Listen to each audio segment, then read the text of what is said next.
Muy buenas tardes, estimados estudiantes. Vamos a continuar con la segunda parte de la fisiopatología de la enfermedad tiroidea. Y en esta clase primordialmente vamos a primero continuar con la parte del síndrome del eutiroideo enfermo, el efecto de la amiodarona en la función tiroidea. Y luego vamos a entrar al hipertiroidismo, la diferencia con tirotoxicosis.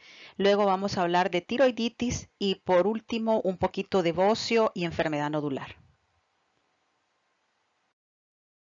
Vamos a comenzar entonces hablando del síndrome del eutiroideo enfermo.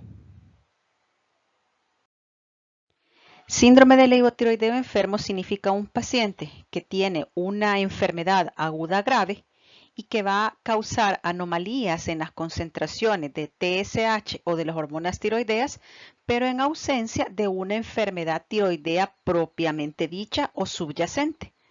Eutiroideo, de hecho, significa tiroides normal. Entonces va a ser una afectación secundaria de la función o de la secreción de las hormonas tiroideas o TSH secundaria a una enfermedad aguda grave. La principal causa de estos cambios hormonales se debe al efecto de la citocina interleucina 6. Y en estos momentos en el que el paciente está cursando con una enfermedad aguda grave, debería evitarse la realización sistemática de pruebas de función tiroidea porque pueden salir anormales y podemos entrar en confusión.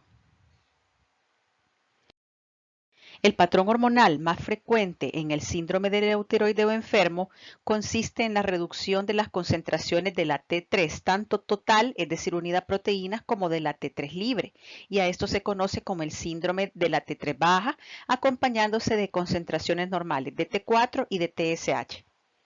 La magnitud del descenso de la T3 se va a correlacionar con la gravedad de la enfermedad.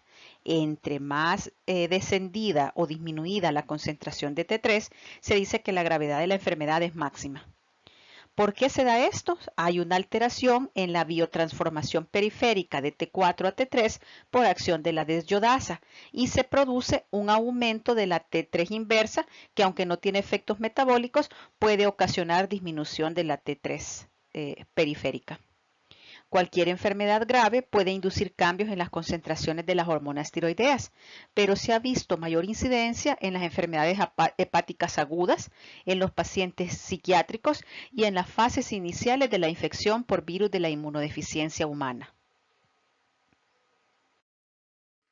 Vamos a hablar también de los efectos de la amiodarona sobre la función tiroidea.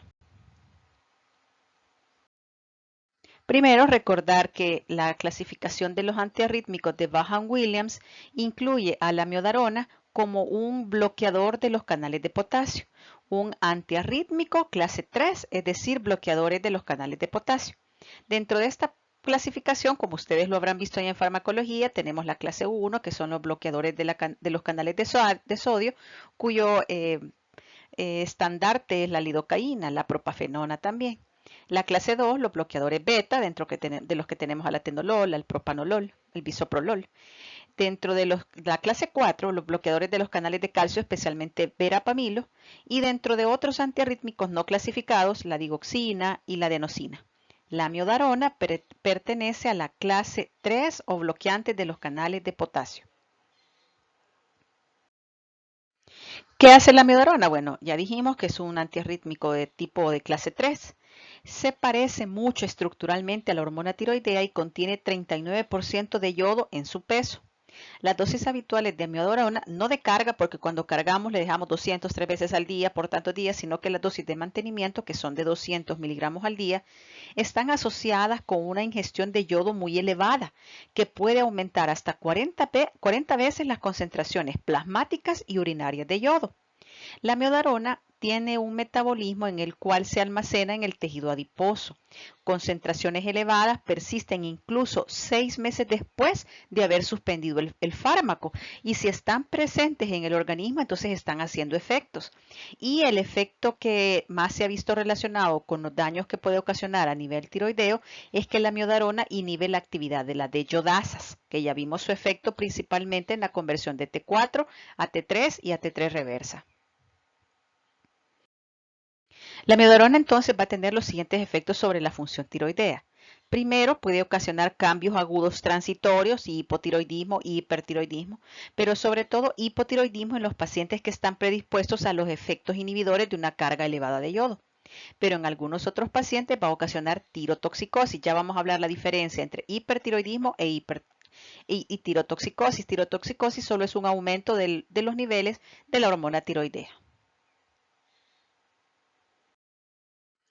Tirotoxicosis, y hoy sí vamos a entrar a la tirotoxicosis propiamente dicha. La tirotoxicosis, como les decía anteriormente, es un exceso de hormonas tiroideas y no es sinónimo de un aumento de la función de las hormonas tiroideas. Eso es hipertiroidismo. Tengamos cuidado cuando ocupamos estos dos términos. Y hipertiroidismo si es un exceso de función tiroidea y tirotoxicosis un exceso de hormonas tiroideas. Pero la podemos englobar desde un solo término para estarnos refiriendo a ambas, pero necesitamos saber claramente la diferencia. Dentro de las principales causas de tirotoxicosis tenemos al hipertiroidismo por enfermedad de Graves, que por cierto es una causa autoinmunológica, el bocio multinodular tóxico y los cánceres, dentro de los que tenemos el adenoma tóxico. Aquí Harrison nos hace el favor de proporcionarnos la etiología del hipertiroidismo de acuerdo a si hay aumento de la función, a si solo hay aumento de la secreción o del valor de las hormonas tiroideas y también de acuerdo a la estructura afectada. Si es la tiroides, un hipertiroidismo primario y si es a nivel hipofisiario o hipotalámico, un hipertiroidismo secundario. Dentro de las causas de hipertiroidismo primario, es decir, por daño en la glándula tiroidea, en primer lugar tenemos a la enfermedad de Graves-Basedow, que es una causa autoinmune que la veremos más adelante, el bocio multinodular tóxico, el adenoma tóxico, las metástasis de cáncer de tiroides funcional, la mutación activadora del receptor del TSH, el síndrome de McCune-Albright, el estruma ovárico y el uso de fármacos como por ejemplo los que dan exceso de yodo, como habíamos visto la amiodarona. También podemos tener episodios de tirotoxicosis, elevación de hormonas tiroideas, pero sin que afecten su función. Eso es el caso de las tiroiditis subaguda, las tiroiditis asintomáticas y otras causas de destrucción tiroidea como la que ocasiona la amiodarona, la radiación, el infarto de un adenoma o la ingestión excesiva de hormona tiroidea a lo que le llamamos tirotoxicosis facticia, gente que se automedica con T4 sin necesitarla o que la utiliza para objetivos de perder peso. Y el hipertiroidismo secundario, ocasionado tanto a nivel de hipófisis como hipotálamo, puede ser ocasionado por un adenoma hipofisiario, secretor de TSH, también en el síndrome de resistencia a la hormona tiroidea, en la que algunos pacientes pueden tener características de tirotoxicosis, un tumor secretor de gonadotropina coriónica y la tirotoxicosis que se dará durante el embarazo o tirotoxicosis gravídica. En cuanto a la enfermedad de Graves, que es la principal causa de hipertiroidismo, se dice que provoca de 60 a 80% de todos los casos en general de tirotoxicosis, recordando tirotoxicosis como un aumento de la función y hipertiroidismo, aumento de los valores de la hormona tiroidea con aumento de la función, es decir, con hipertiroidismo. Se han visto algunos factores asociados como el polimorfismo del HLA-DR y del TSHR y también relacionado con un aumento de la ingesta de yodo. Se ha visto una concordancia en gemelos monocigotos de hasta el 30%. También el estrés como factor ambiental podría causar algún efecto sobre el sistema inmunológico. El tabaquismo también es un riesgo para desarrollar oftalmopatía Graves, como ya lo vamos a ver más adelante, y es 3 veces más frecuente en el puerperio o en el periodo de posparto. En cuanto a la patogenia, como acabamos de explicar, es una causa de hipertiroidismo autoinmunológico. Básicamente lo que tenemos es inmunoglobulinas estimulantes de tiroides que las vamos a estar abreviando con las siglas TSI. Estas inmunoglobulinas estimulantes de tiroides son sintetizadas en la tiroides, en la médula ósea y en los ganglios linfáticos. Y lo que hace es estimular la síntesis y secreción de hormonas tiroideas de la misma forma que lo hace la hormona estimulante de tiroides proveniente de la hipófisis. Y entonces va a ocasionar la presencia de TBI, que no son más que inmunoglobulinas inhibitorias de la unión a la TSH. También es importante mencionar que en la patogenia de la enfermedad de Graves también podemos encontrar la presencia de anticuerpos antiperoxidasa.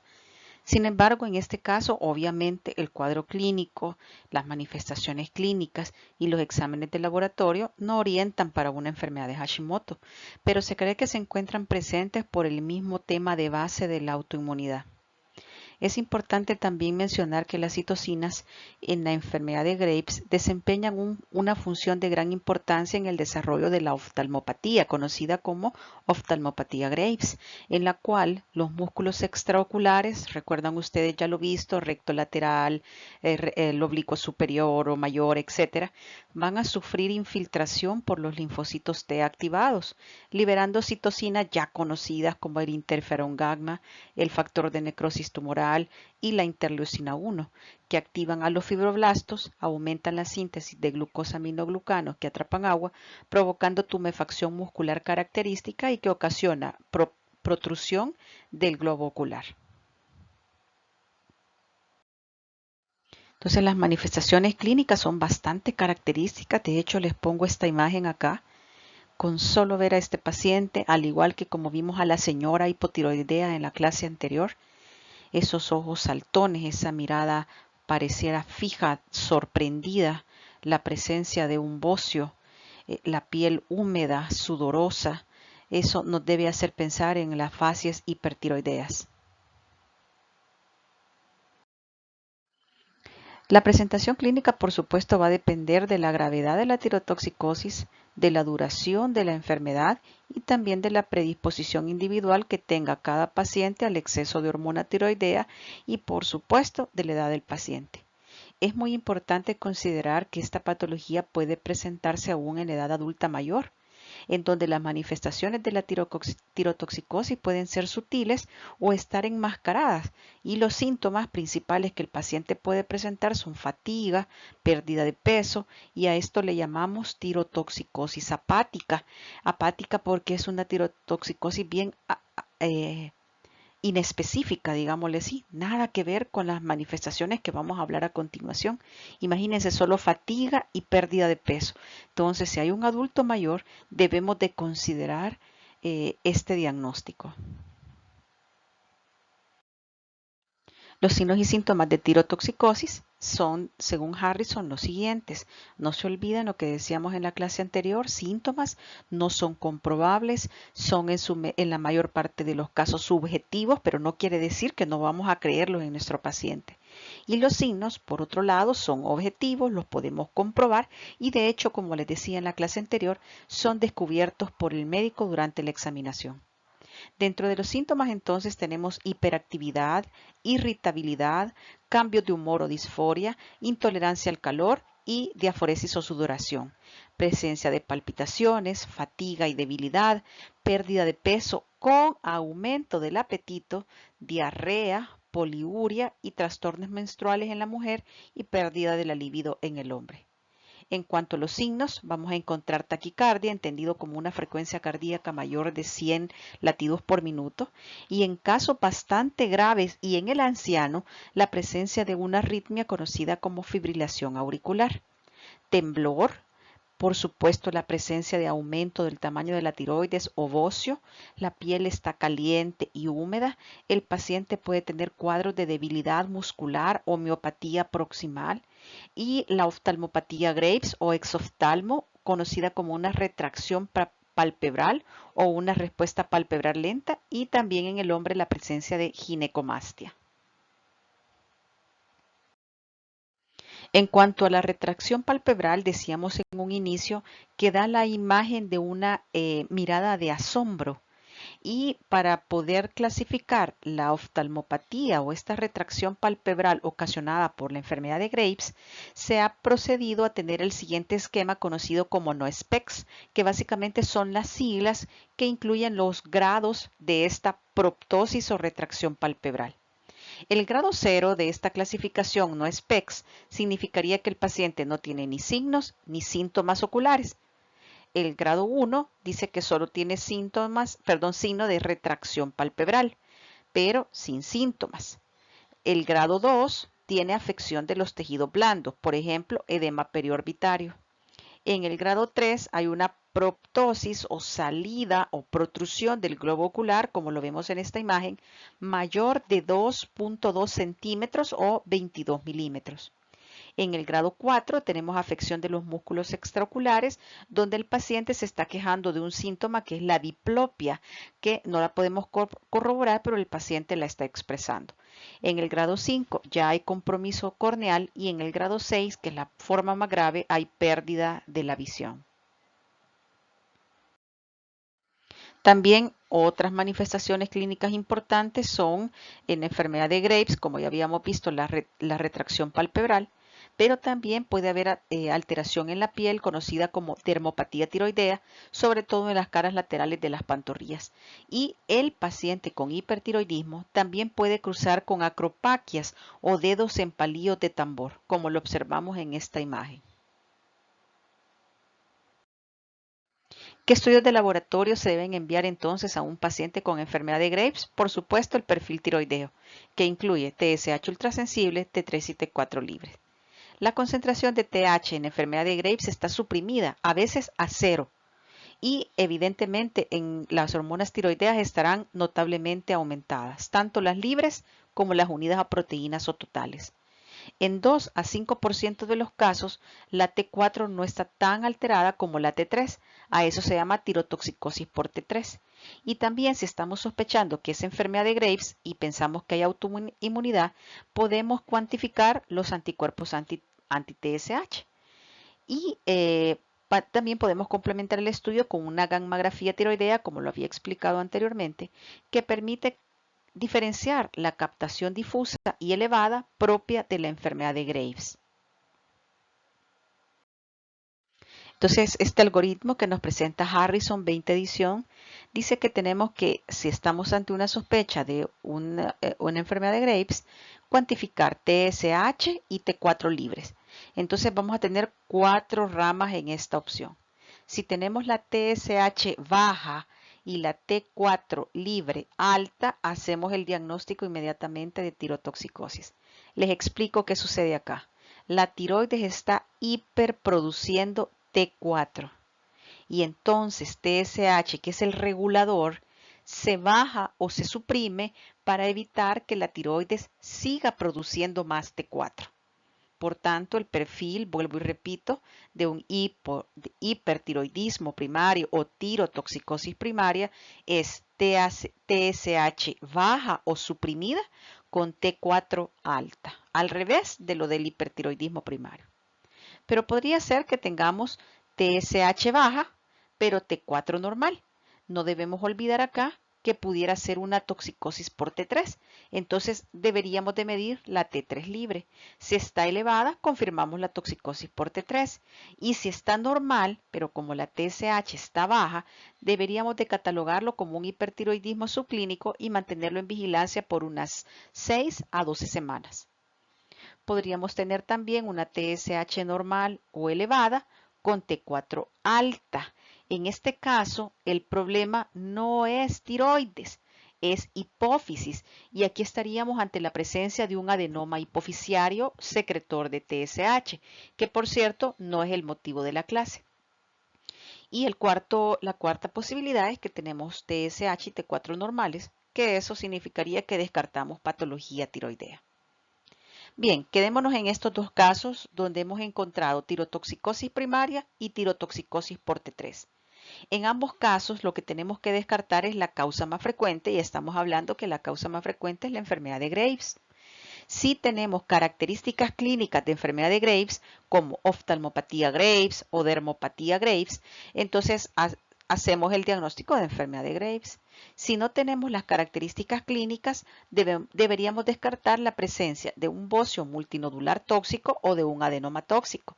Para poderlo hacer necesitamos una ultrasonografía. Si tenemos un hipertiroidismo nodular tóxico, pues nos van a describir en la ultra la presencia de múltiples nódulos. Y si no, hay que hacer una captación de radionucleócido baja. Entonces aquí vamos a tener dos posibilidades. Que esté positiva, que significa la presencia de una tiroiditis destructiva, un exceso de yodo o un exceso de hormona tiroidea, o que esté negativa, donde tenemos que descartar otras causas, como por ejemplo una estimulación por la gonadotropina coriónica.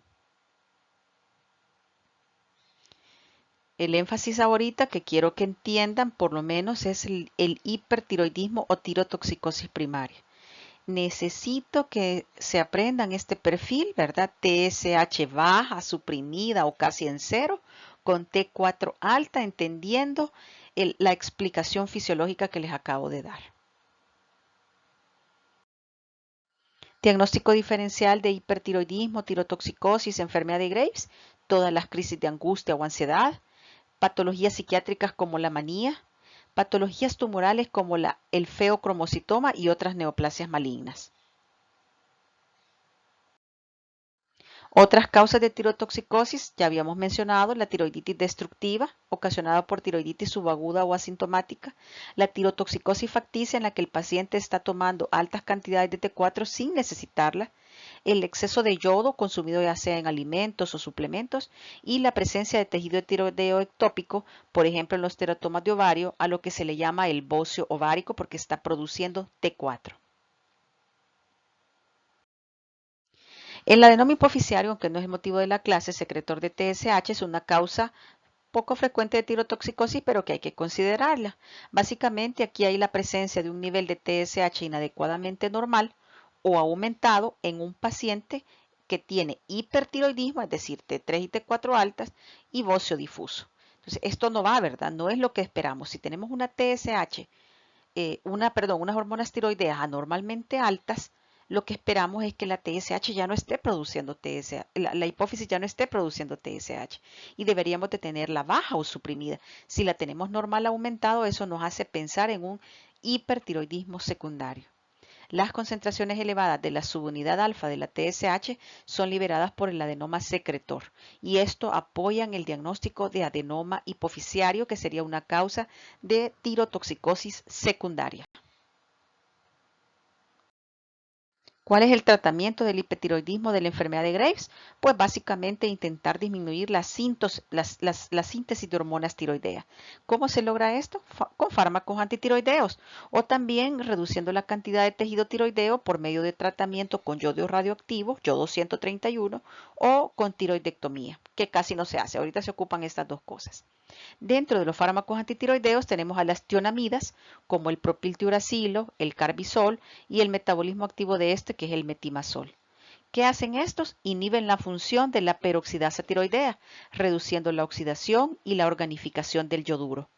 Básicamente reducen también la concentración de anticuerpos antitiroideos. Su dosis inicial es de 10 a 20 miligramos cada 8 o 12 horas en el caso del metimazol, cuyo nombre comercial es Tapazol. Y es posible también que lo pudieras administrar en una sola dosis diaria si el paciente tiene problemas para la administración escalonada. Y el otro medicamento es el propiltiuracilo, que se administra a dosis de 100 a 200 miligramos cada 6 o cada 8 horas en dosis divididas durante todo el ciclo. Bien, hoy que hemos visto la parte de tirotoxicosis e hipertiroidismo, vamos a presentar un caso clínico como lo hicimos en el caso de hipotiroidismo. Les presento a un paciente masculino de 43 años, sin antecedentes médicos, que fue traído a consultar un poco forzado por los familiares por notarlo muy ansioso, inquieto, sudoroso e hiperactivo. Han notado pérdida de peso marcada, aunque ellos refieren que come desaforadamente. Desde hace 2 semanas notan insomnio, solo duerme aproximadamente 2 horas, por lo que los familiares desean hacerle un chequeo general y pasarlo con el psiquiatra. Al examen físico, usted encuentra una frecuencia cardíaca de 120 latidos por minuto y una presión arterial de 160/90. Está sudoroso, pero su piel está caliente y lo ve leve, hiperactivo o inquieto. Al examen físico de ojos, usted encuentra un leve exoftalmos. En el cuello encuentra un bocio, un aumento del tamaño tiroideo de consistencia firme, no encuentra nódulos o por lo menos no los describe. Y en cardiovascular, pues encuentra el ritmo regular, pero taquicárdico. El resto está dentro de los límites normales. Algunas preguntas para analizar. ¿Qué opina de pasar a este paciente con psiquiatría? ¿Qué diagnóstico sospecha en base a la anamnesis y a los datos del examen físico? ¿Qué exámenes le enviaría? Intentemos contestar estas preguntas. Bueno, lo de pasarlo con psiquiatría, hoy cada paciente que no puede dormir quiere pasar con el psiquiatra. Y debemos de entender que hay múltiples causas por las que el paciente puede tener un insomnio. Hipertiroidismo y tirotoxicosis podría ser una de ellas. Entonces creería yo que los familiares no están mal, ellos no son médicos, ellos creen que es algo psiquiátrico, que porque está ansioso, que es estrés, que hoy es bien fácil decir esto, pero nosotros ya en base a la evaluación hemos encontrado la respuesta de la siguiente pregunta, que yo estoy sospechando un hipertiroidismo, un aumento de la función tiroidea. Y por tanto mis exámenes van a ir orientados a esta sospecha diagnóstica. ¿Qué exámenes voy a enviar? El perfil tiroideo, una T4 y T3 libre y una TSH ultrasensible. Por la presencia de bocio, estoy obligada a enviar una ultrasonografía de tiroides. Bien, veamos la respuesta de los exámenes. La TSH se encuentra en 0, suprimida. Y la T4, cuyo valor máximo es 1.41, se encuentra en 5.7. Y en la ultra encuentro la presencia de bocio difuso. Entonces, analicemos los resultados. ¿Cómo está el valor de la TSH? Reducida, suprimida totalmente, de hecho está en 0. ¿Cómo está el valor de la T4 libre? Muy alta. ¿Cómo se explica esto fisiopatológicamente? Bien, la TSH es el principal regulador del eje, dijimos, hipotálamo-hipófisis tiroides. Si la TSH está notando por retroalimentación negativa que hay un exceso de T4, ella se va a suprimir. Ya no va a seguir secretándose por las células tirotropas de la adenohipófisis con el objetivo de evitar que se siga produciendo más T4 por la tirotoxicosis. Entonces, ¿dónde está el problema? ¿El problema está en la hipófisis o la hipófisis te está respondiendo apropiadamente? La respuesta es así, la hipófisis está respondiendo apropiadamente, ¿verdad? Entonces, quien no está respondiendo apropiadamente es la tiroides, quien está secretando un exceso de hormona tiroidea. Entonces, basado en los estudios, en los datos, de la anamnesis, el paciente está hiperactivo, con sudoración, con palpitaciones, con pérdida de peso, con bocio, con piel caliente y húmeda, con taquicardia en este caso, y entonces nuestros signos y síntomas orientan a tirotoxicosis. ¿Cuál es el diagnóstico? Hipertiroidismo primario, que eso significa que la disfunción se encuentra en la tiroides, y yo sospecho por la edad del paciente, por los antecedentes, que pudiera ser una causa autoinmunitaria, ya que presenta bocio. Un hipertiroidismo primario más bocio muy posiblemente es una enfermedad tipo enfermedad de Graves o hipotiroidismo primario autoinmunológico. Bien, ahora vamos a pasar a otra parte de la patología tiroidea conocida como la tiroiditis. Como ustedes han aprendido a lo largo de esta materia, casi toda la patología que termina en itis es inflamación y entonces tiroiditis estamos hablando de un proceso inflamatorio que ya veremos que base a su evolución puede ser agudo, subagudo o crónico. Y precisamente esa es la diapositiva que les traigo a continuación, que son las causas de tiroiditis basado en su evolución en el tiempo. Las de origen agudo pueden ser causadas por infecciones bacterianas, entre ellas el estafilococo, los estreptococos y el enterobacter. Infecciones micóticas por el aspergillus, cándida, coccidioides, histoplasma y neumocistis, sobre todo en inmunosuprimidos.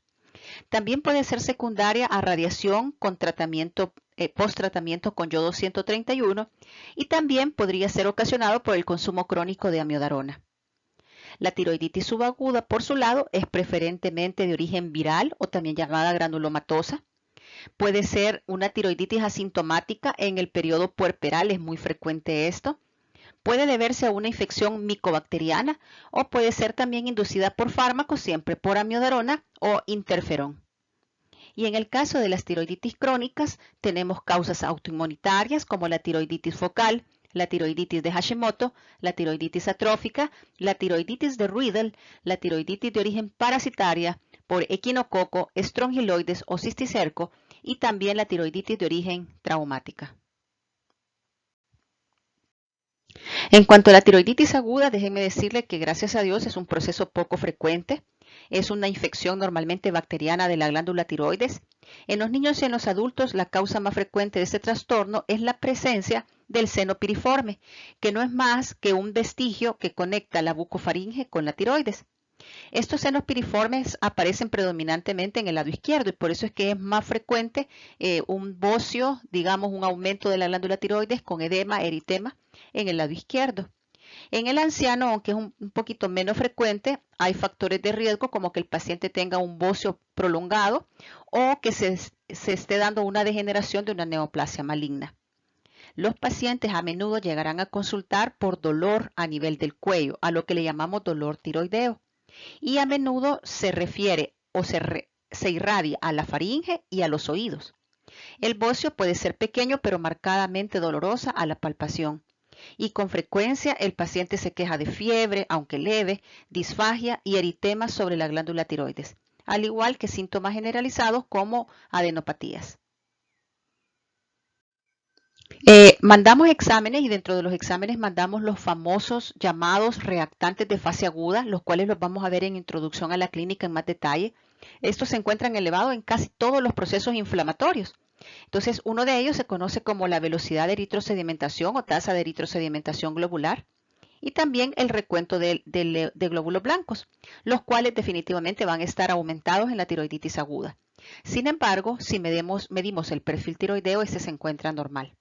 En algunos casos tenemos dudas del diagnóstico y podemos enviar una biopsia por aspiración con aguja fina y lo que vamos a encontrar es infiltración de los folículos tiroideos por leucocitos polimorfos nucleares.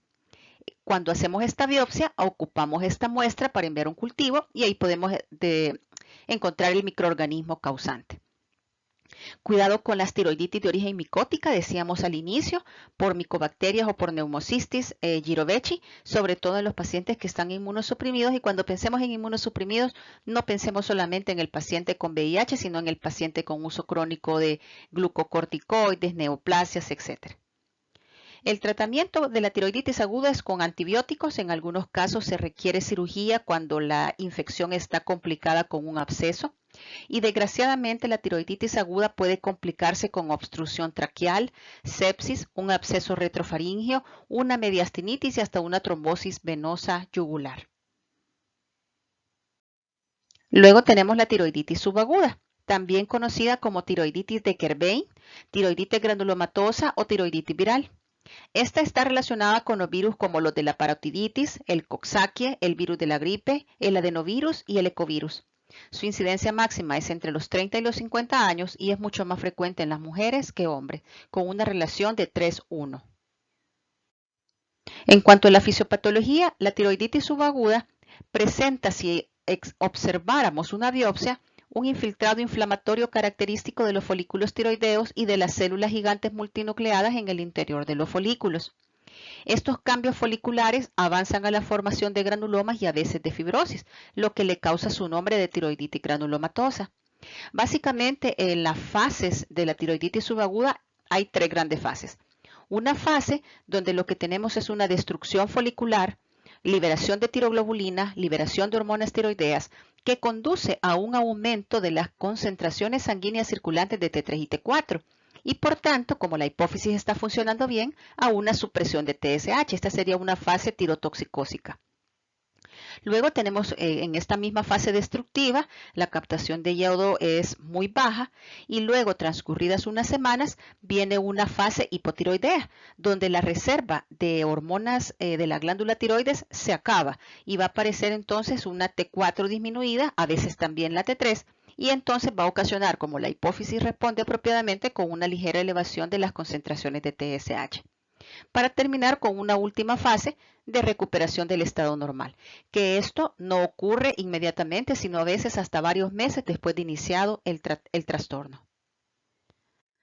En esta imagen de Harrison 20 edición tenemos básicamente las fases de la tiroiditis subaguda. La primera fase tirotoxicósica, caracterizado por una TSH suprimida casi en cero, unos niveles de T4 muy altos, esta es celestita en rayitas, y un valor de eritrosedimentación, que son los reactantes de fase agudo, muy alto. Luego, más o menos entre unas 6 a 12 semanas, viene la fase hipotiroidea. Entonces acá las hormonas tiroideas, en vez de estar altas, comienzan a disminuir, la TSH comienza a aumentar y los reactantes de fase aguda ya comienzan a disminuir también. hasta que entre las 12 y las 18 semanas aproximadamente, puede ser diferente de individuo a individuo, los niveles de reactantes de fase aguda o inflamatorios están casi completamente suprimidos, la TSH y la T4 se encuentran ya en valores normales. ¿Cuáles son las manifestaciones clínicas de un paciente con tiroiditis subaguda? Pues también dolor tiroideo, a veces aumentada de tamaño o bocio y acompañada de fiebre.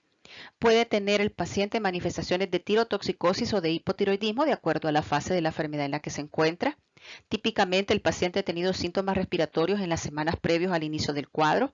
Se queja de dolor faríngeo y a la exploración hay un pequeño bocio doloroso, referido, dijimos al inicio, el dolor al maxilar y al oído.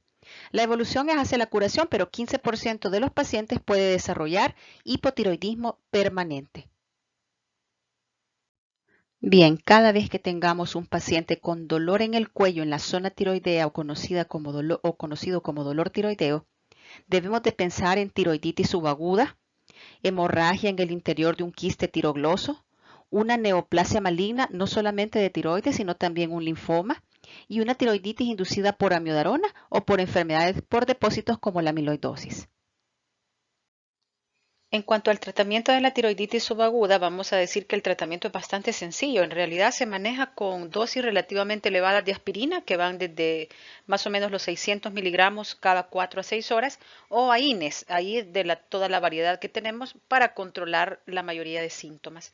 En algunos casos que el paciente no mejora, podríamos valorar el uso de esteroides tipo glucocorticoides como la prednisona en dosis de 15 a 40 miligramos, que tienen que ir siendo destetados poco a poco. Debemos vigilar la función tiroidea cada 2 o 4 semanas, especialmente las concentraciones de T4 libre y TSH. Y los síntomas de tirotoxicosis algunas veces pudiéramos manejar durante la fase tirotoxicósica al paciente administrando beta bloqueadores. En algunos casos, la sustitución con levotiroxina puede ser necesaria si la fase hipotiroidea se prolonga más allá de lo esperado. Y para ello utilizamos dosis de levotiroxina entre 50 a 100 microgramos por día. También tenemos la tiroiditis crónica. Esta tiroiditis crónica, la causa más común es la tiroiditis crónica por enfermedad de Hashimoto. También tenemos otro ejemplo, la tiroiditis de Riedel, que este es un trastorno bastante raro, pero que ocurre principalmente en mujeres de edad madura. Se caracteriza por un bocio indoloro de evolución lenta que puede ocasionar por el tamaño compresión del esófago, tráquea, vena del cuello o de los nervios laringeos recurrentes. La estructura normal de la glándula básicamente lo que va a mostrar es fibrosis densa que se puede extender hacia el exterior de la cápsula tiroidea. A pesar de estos cambios histológicos, la disfunción tiroidea no está presente, es decir, los exámenes de TSH y T4 están normales. El bocio es duro, no doloroso a la palpación, a menudo asimétrico, lo que pudiera hacernos sospechar también malignidad, pero para poder hacer el diagnóstico requerimos hacer una biopsia abierta. ¿Qué significa esto? No citología por aspiración con aguja fina o CAF, sino que una biopsia abierta para poder tomar una muestra apropiada.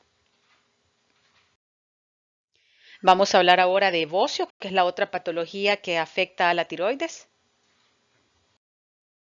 Bocio se define como el aumento de tamaño tiroideo. Entre sus causas tenemos problemas de la biosíntesis y deficiencia del yodo, enfermedades autoinmunes y también la enfermedad nodular.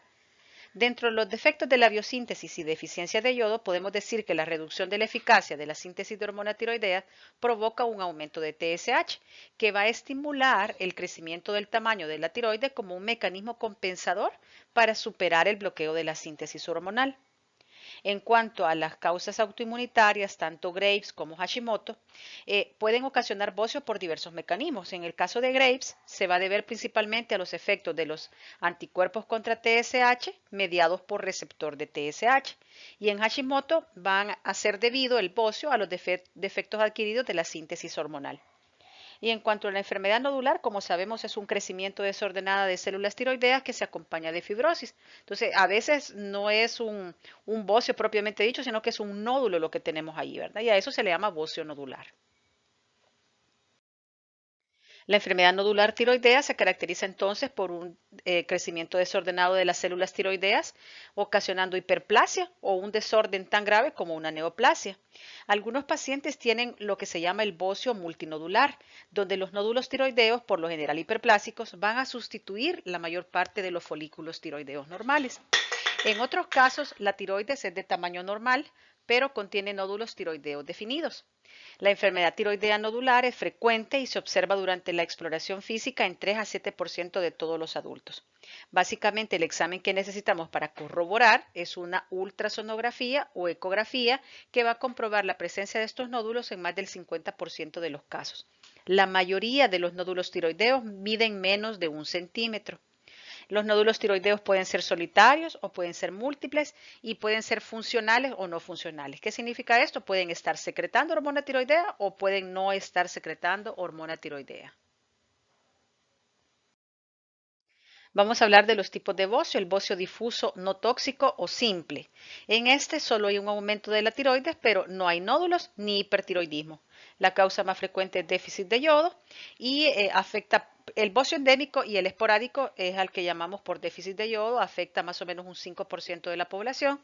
Es más frecuente en las mujeres, refleja básicamente un esfuerzo compensador por atrapar yoduro y producir hormona suficiente. La TSH está normal y en algunas ocasiones ligeramente elevada.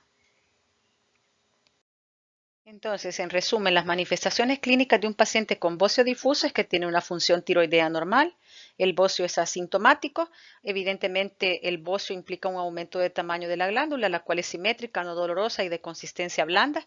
Por el tamaño que lleguen a tener, pudieran ocasionar síntomas compresivos de tráquea o de esófago. Y si el bocio incluso baja por el estrecho torácico superior, puede ocasionar el famoso síndrome de Pemberton, donde hay un desfallecimiento del paciente más congestión facial y obstrucción venosa y yugular al elevar los brazos. Esto lo que nos está diciendo es que la tiroides desciende, se desplaza por el estrecho torácico superior y ocasiona en el paciente esa sintomatología.